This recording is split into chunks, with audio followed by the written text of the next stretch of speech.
আসসালামু আলাইকুম নমস্কাৰ মই হেনে আপোনালোকক স্বাগতম জনাইছোঁ দা ষ্টাডি হাবলৈ মই আজি আপোনালোকৰ লগত আলোচনা কৰিম গুৱাহাটী ইউনিভাৰ্চিটিৰ আণ্ডাৰত থকা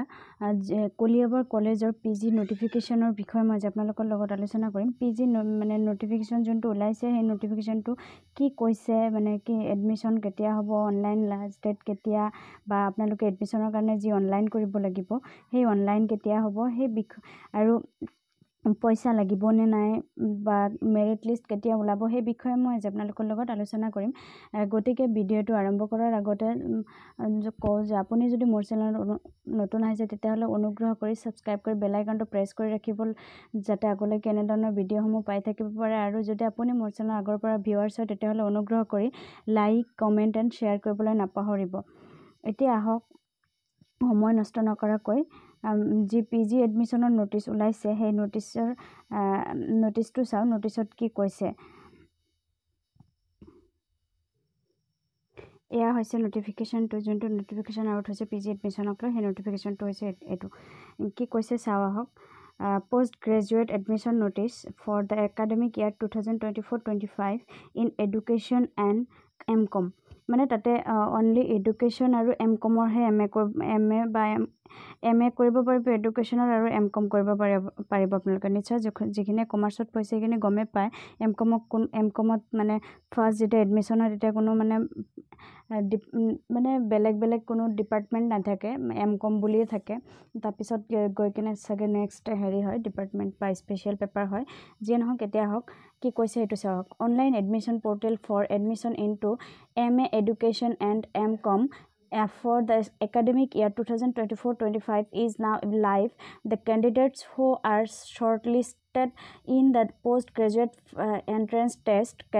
conducted by Guwahati University can apply for admission in Koliabor College by visiting http://koliaborcollege.ac.in/online মানে অনলাইন এইটো ৱেবছাইটৰ কথা কৈছে যে নহওক এইটো মানে নটিচৰ দ্বাৰা এইটোৱে বুজাইছে যে যদি কোনোবাই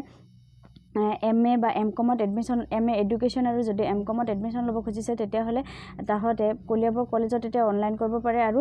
সেইসকল ষ্টুডেণ্টেহে অনলাইন কৰিব পাৰিব যিসকল ষ্টুডেণ্টৰ নাম ইতিমধ্যে উলিওৱা গুৱাহাটী ইউনিভাৰ্চিটিৰ পৰা ৰেংক লিষ্টত যিসকলৰ নাম আছে তাহাঁতিহে এপ্লাই কৰিব পাৰিব আৰু এপ্লাই কৰিবলৈ হ'লে এই যোনটো ৱেবছাইট দিয়া হৈছে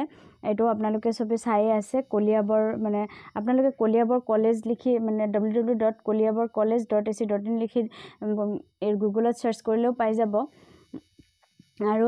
যদি নটিফিকেশ্যনটো পাইছে তেতিয়াহ'লে নটিফিকেশ্যনটোৰ যোনটো লিংক আছে লিংকত গৈ কিনেও আপুনি এপ্লাই কৰিব পাৰিব যিয়ে নহওক তাৰপিছত ফিজ ষ্ট্ৰাকচাৰ কিছুমান দিয়া আছে ফিজ লাগিব কিমান সেইটো বিষয়েও দিছে চাওক MA এডুকেশ্যন যদি এডুকেশ্যনত MA কৰিব খোজে তেতিয়াহ'লে তাতে পাৰ ছেমিষ্টাৰ প্ৰত্যেকটো ছেমিষ্টাৰে 16,000কৈ এডমিশ্যন মানে 16,000 এডমিশ্যন দিব লাগিব মানে টোটেল ধৰক 32 দুটা ছেমিষ্টাৰত এক বছৰত 32,000কৈ যাব তাৰমানে 2 বছৰত যাব আপোনাৰ 64,000 টকা আপোনাৰ এডমিশ্যনৰ নামত যাব আৰু M.কমতো এডমিশ্যন ল'ব লাগিব প্ৰত্যেকটো ছেমিষ্টাৰ পাৰ ছেমিষ্টাৰ যিহেতু কৈছে প্ৰত্যেকটো ছেমিষ্টাৰতে হ'ব এডমিশ্যন আৰু এডমিশ্যন হ'ব আপোনাৰ 12,000 টকাকৈ মানে টোটেল 48,000 টকা 2 বছৰত লাগিব এডমিশ্যন ফিজ তাৰপিছত কি কৈছে চাওক last date for online form submission তাৰপিছত আপুনি যে অনলাইন ফৰ্মটো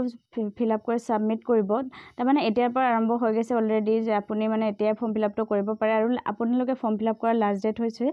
7 তাৰিখ 8 মাহ 2024 আগষ্টৰ 7 তাৰিখলৈকেহে এইটো ফৰ্ম ফিল আপৰ লাষ্ট ডেট আছে আৰু তাৰপিছত admission will be conducted on